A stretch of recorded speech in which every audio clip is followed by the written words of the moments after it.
로 아브라함은 부르심을 받았을 때에 순종하여 장래의 유업으로 받을 땅에 나아갈새 갈 바를 알지 못하고 나아갔으며, 믿음으로 그가 이방의 땅에 있는 것 같이 약속의 땅에 거류하여 동일한 약속을 유업으로 함께 받은 이삭 및 야곱과 더불어 장막에 거하였으니, 이는 그가 하나님이 계획하시고 지으실 터가 있는 성을 바랐습니다. 믿음으로 사라 자신도 나이가 많아 단산하였으나 잉태할 수 있는 힘을 얻었으니, 이는 약속하신 이를 미쁘신 줄 알았습니다. 이러므로 죽은 자와 같은 한 사람으로 말미암아 하늘의 허다한 별과 또 해변의 무수한 모래와 같이 많은 후손이 생육하였느니라. 이 사람들은 다 믿음을 따라 죽었으며 약속을 받지 못하였으되 그것들을 멀리서 보고 환영하며 또 땅에서는 외국인과 나그네임을 증언하였으니, 그들이 이같이 말하는 것은 자기들이 본향 찾는 자임을 나타냄이라. 그들이 나온 바 본향을 생각하였더라면 돌아갈 기회가 있었으려니와, 그들이 이제는 더 나은 본향을 사모하니 곧 하늘에 있는 것이라. 이러므로 하나님이 그들의 하나님이라 일컬음 받으심을 부끄러워하지 아니하시고 그들을 위하여 한 성을 예비하셨느니라. 아브라함은 시험 받을 때에 믿음으로 이삭을 드렸으니, 그는 약속들을 받은 자로 돼 그 외아들을 드렸느니라. 그에게 이미 말씀하시기를 네 자손이라 칭할 자는 이삭으로 말미암으리라 하셨으니, 그가 하나님이 능히 이삭을 죽은 자 가운데서 다시 살리실 줄로 생각한지라. 비유컨대 그를 죽은 자 가운데서 도로 받은 것이니라. 아멘. 인사 나누겠습니다. 오늘 히브리서 11장 말씀으로 작은 축복에 매이는 삶이 되지 말자는 제목으로 함께 은혜 나누겠습니다. 그것은 인정받는 것이 굉장히 사실 중요합니다.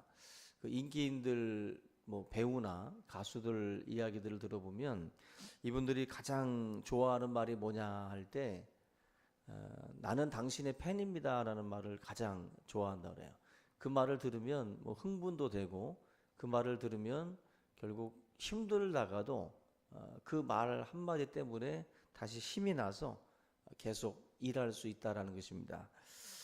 우리 사람이 이렇게 인정해 주는 것만으로도 기쁘고 즐거운데, 하나님께서 우리를 인정해 주신다라고 한다면 하나님이 내가 너 팬이다, 내가 너를 지지하고 내가 너를 후원하고 내가 너를 생각한다라고 하는 그 사실을 우리가 안다면 그것처럼 사실 힘이 되고 위로가 되는 것이 없습니다.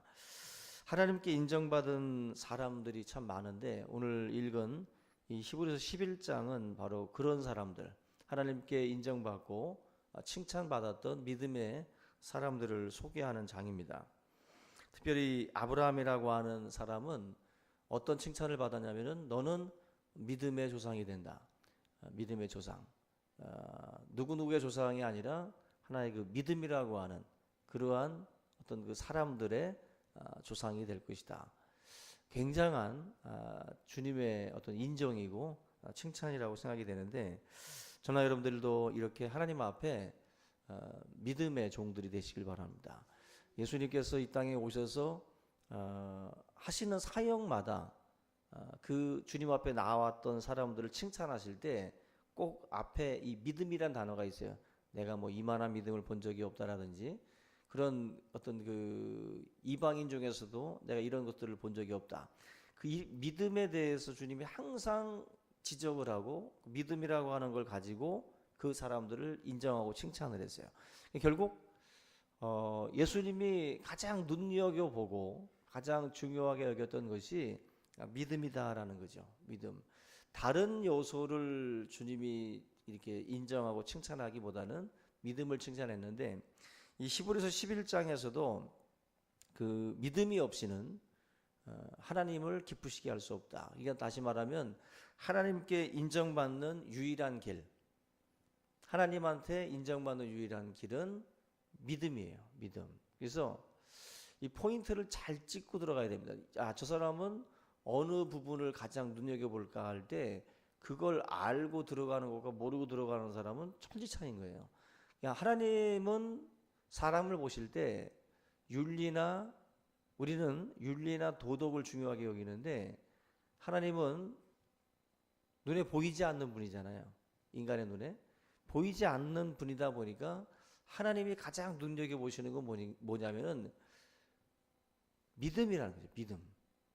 과연 하나님이라고 하는 이 존재를 이 사람이 얼마만큼 믿고 신뢰하면서 가고 있느냐, 그걸 하나님이 더 눈여겨봐요. 제가 그 주일에도 그런 말씀을 드린 적이 있는데, 세상 사람들과 여러분들과 비교해 볼 때 윤리와 도덕 면에서 과연 세상 사람들을 이길 수 있을까? 믿는 자들이 무조건 다 승하고 우리가 믿는 사람들 손을 들어줄 수 있을까? 윤리와 도덕적인 측면에서 비교해 볼 때 결코 크리스찬이 불신자들보다 윤리나 도덕적으로 더 옳다, 더 낫다라고 자신 있게 손들 수가 없어요. 어떤 교회에서 한 무리, 그리고 어떤 공동체 한 무리를 딱 데리고 와가지고 한번 이렇게 1대1로 붙여보면 어쩌면 우리가 잘하면 뭐 51대 49로 이길지도 모르겠어요. 근데 거의 대동소이하다라고 봅니다. 윤리와 도덕 면에서. 그러면 믿는 자와 믿지 않는 자의 그 싸움에서 과연 뭘 가지고 하나님 앞에 인정받을 수 있느냐 할 때 바로 믿음이에요. 믿음. 보이지 아니하시는 하나님을 신뢰하고 따라가는 그 믿음. 그것이 사실 세상과 여러분들의 구별점입니다. 구별점. 그것이 없으면, 믿음이라는 게 없으면 믿지 않는 자와 우리는 사실 그렇게 큰 차이를 보이기 힘들어요. 큰 차이를. 그런데 그런 면에서 믿음의 조상, 아브라함을 믿음의 조상이라고 말했던 것처럼 여러분들도 믿음의 사람들이 꼭 되시기를 주님의 이름으로 축원합니다. 백부장의 믿음, 그리고 수로보니게 여인의 믿음. 그런 어떤 한 사람 한 사람의 삶 속에서 참 끄집어내기 힘들었던 그것이 바로 믿음인데, 그 자리에서 믿음을 끄집어내서 하나님 앞에 나아갔던 그들의 모습이 바로 인정을 받은 것이거든요. 하나님은 믿음을 들고 나갈 때 가장 기뻐합니다. 이거는 성경에서 우리에게 알려주신 계시죠. 계시라는 것은 열어서 보여준 건데, 바로 위에서 우리가 몰래 본 게 아니라 하나님이 나는 이런 자다라고 열어서 보여주신 거예요. 나는 믿음을 가장 기뻐한다라고 우리에게 알려주신 거예요. 그런 면에서 저와 여러분들이 믿음의 삶, 사실 이 믿음이라는 게 추상적이잖아요. 도대체 믿음이 뭘까? 굉장히 추상적인데 너무나 폭이 넓기 때문에 좀 더 우리가 그 구체적인 좀 언어로다가 표현을 하면 몇 가지로 말씀을 드릴 수가 있는데, 첫 번째로 믿음이라고 하는 것은 좀 구체적으로 표현을 하면 이런 그 작은 것, 작은 축복, 작은 것에 우리가 매이지 않는 거예요. 그냥 하나님을 바라보는 믿음이라고 하는 것은 작은 것에 매이지 않습니다. 그게 믿음이 갖는 중요한 특징 중에 하나라고 보시면 됩니다. 이 지금 본문 11장 17절 말씀 특별히 보시면 아브라함은 시험 받을 때에 믿음으로 이삭을 드렸다라고 나와요. 여기 보면은 이 창세기 22장에 나와 있는 내용인데, 하나님이 아브라함에게 자식을 주겠다라고 말씀을 하죠. 자식을 주겠다고 말씀을 하는데, 그 자식을 사실은 그 주실 때 굉장히 우여곡절 끝에 주셨거든요. 그것도 아브라함이 뭐 특별히 뭐 달라고 한 것도 아니고 하나님이 굳이 주시겠다고 또 말씀을 했습니다. 그래서 어렵게 그것도 수십 년이 지난 뒤에 아들을 하나님께서 허락해 주셨어요. 그러면 우리가 볼 때 이렇게 어렵게 하나님이 뭐 본인이 말씀하고 본인이 시간을 끌다가 주셨으면 이러면 안 되죠. 그죠? 이 창세기 22장에 나와 있는 것처럼 갑자기 이삭을 모리아 산에다가 바치라는 거예요. 그 성경에 보면 이제 하나님이 시험하셨다 그랬어요. 시험하셨다 그랬는데 이 번제라는 것은 죽이라는 거거든요. 이삭을 죽이라는 건데 아브라함 입장에서는 굉장히 당황스러운 이야기거든요.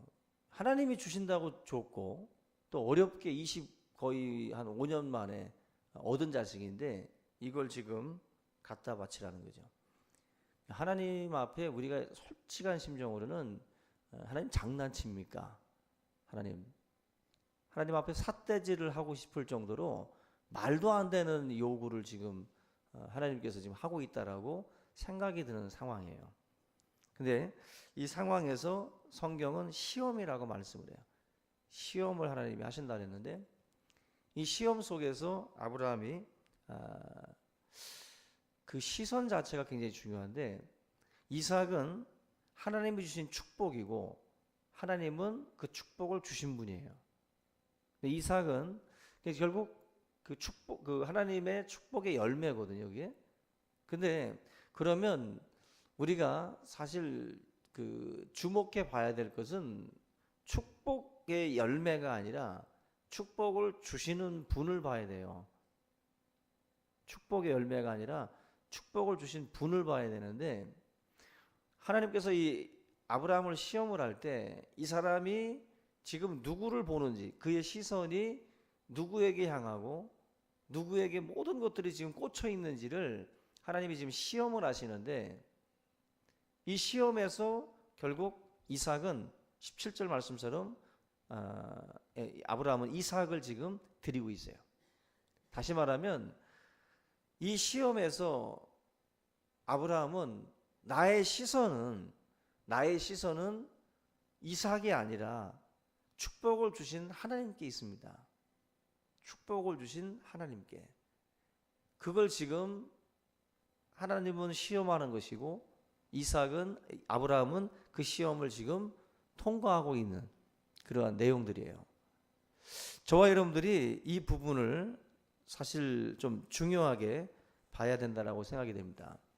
많은 사람들이 축복을 받다 보면 축복을 주신 분을 주시하고 계속 바라보고 계속 우리가 앙망을 해야 되는데 축복을 받고 나면 그 축복에 꽂혀버려요.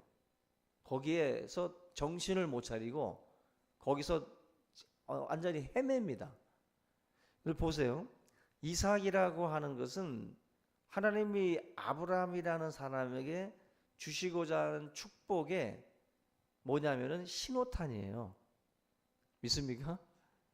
이삭은요, 하나님이 주시고자 했던 축복의 전체가 아니라고요.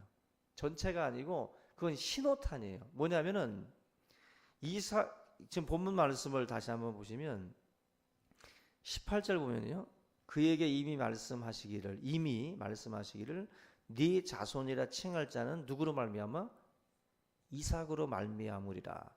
근데 네 자손이라는 이 말은 지금 자식 하나 없던 상황이었어요. 자식 하나 없던 상황이었는데 이삭을 통해서 네 자손이 창대하게 된다는 거예요. 본문 말씀에서는 뭔가 다르게 표현하죠. 뭐 하늘의 뭇별처럼 하나님께서 주시겠다. 12절 말씀에 이러므로 죽은 자와 같은 한 사람으로 말미암아 하늘의 허다한 별과 또 해변의 무수한 모래와 같이 많은 후손이 생육하였느니라. 그냥 하나님이 아브라함을 끌고 나가서 하늘의 별을 봐라, 바다의 모래를 봐라 하면서 자식 하나 없었는데 하나님이 그에게 비전을 줬어요. 내가 너를 이렇게 창대하게 만들겠다. 네 믿음의 후손들이 하늘의 별처럼 바다의 모래처럼 많아질 것이다라고 미리 말씀을 했어요. 그 말씀이 결국 이제 이루어지는 신호탄이 누구냐? 이삭이에요. 이삭을 통해서 그게 된다는 거예요. 이 말은 뭐냐면은 결국 이삭이 죽으면 어떻게 돼요? 하나님의 약속은 끝나버려요. 왜냐하면 이삭을 통해서 하늘의 별처럼 바다의 모래처럼 많아진다고 했기 때문에 이삭이 정말 죽어버리면 하나님은 거짓말하는 자가 돼요. 이 말은 아브라함은 믿은 거예요. 하나님이 죽였다가도 살릴 거야. 왜? 그분이 얘를 통해서 하늘의 별처럼 바다의 모래처럼 많게 해주신다고 말씀했기 때문에 나는 그걸 믿어. 그래서 결국 아브라함은 그걸 믿은 거예요. 그걸 믿고 이삭을 데리고 모리아산으로 올라간 겁니다. 바치기 위해서. 결국 이게 바로 믿음이에요. 결국 제가 아까 축복의 신호탄이라고 말씀을 드린 것처럼 이삭이라는 존재는 이제 하나님이 쏟아부으실 축복의 작은 부스러기에 불과해요. 근데 그 이삭에게 만약에 아브라함이 꽂혀가지고 정신 못 차리고 믿음 잃고 축복 주신 하나님 바라보지 못하고 그 축복 작은 부스러기에 빠져가지고 건강 주니까 그 건강 가지고 뭐 마카오로 필리핀으로 도박하러 댕기고 골프 치러 댕기고 주일은 지키지 아니하고 그렇게 또 하나님이 주신 축복을 결국 제대로 사용하지 못하고 그에게 주시고자 하는 건 더 큰 건데 그 작은 축복 하나 받고 결국 빠져 사는 우리 주위에 이런 사람들이 많습니다. 주님이 주신 재물과 건강과 이런 것들을 가지고 더 하나님이 주신 그 축복의 어떤 그 열매만 우리가 바라보는 게 아니라 그걸 주신 분을 바라보고 하나님께서 주시고자 하는 그 축복의 덩어리들을 바라봐야 되는데 작은 부스러기에 우리가 꽂혀서 거기에 매이는 거예요. 거기에 매여가지고 더 이상 진행이 안 되는 사람들이 있어요. 더 이상. 이게 바로 뭐냐면 믿음의 불량이에요. 이것보다 좋을 수 없고 미래는 그에게 굉장히 어두운 거예요. 이게 가장 최선이다라고 생각을 하는 거죠. 그러다 보니까는 지금 이걸 아끼게 되고 이것밖에 없다라고 생각을 하는 거예요.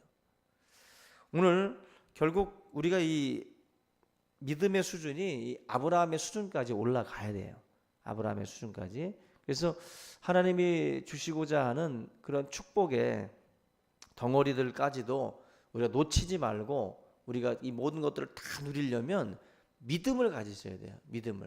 믿음으로 바라보고 믿음으로 생각하고 그런 것들을 하나님 앞에 행할 수 있는 그 자세가 우리에게 필요하다는 것입니다. 어떤 분은 이것까지 내려놓으면 예수님만 바라보고 살아야 된다는 말을 해요. 그게 정답인데 마치 그게 큰일 난 것처럼 이것까지 놓으면 안 된다. 근데 그것까지 놔야 예수만 바라본다면 그거 놔야지. 그죠? 우리가 하나님 앞에 누릴 수 있는 축복의 덩어리는 더 크다라는 그 믿음이 있어야 돼요. 그 믿음을 가지고 저나 여러분들이 주의를 성수하고 하나님 앞에 믿음을 지키고 정직을 지키고 성실함을 지키고 충성됨을 지키기 위해서 작은 축복을 던질 수 있는 자가 되어야 돼요. 그 작은 축복에 매여가지고 우리의 믿음의 가치들을 다 훼손해버리면 그런 시험을 통과한 게 아니에요. 여러분들이 항상 믿음의 사람답게 우리가 우리 자신을 우리의 믿음을 지켜나갈 수 있기를 주님의 이름으로 축복합니다. 우리 시간 오늘 이 말씀을 붙들고 함께 우리 기도하는 시간을 갖겠습니다. 주기도문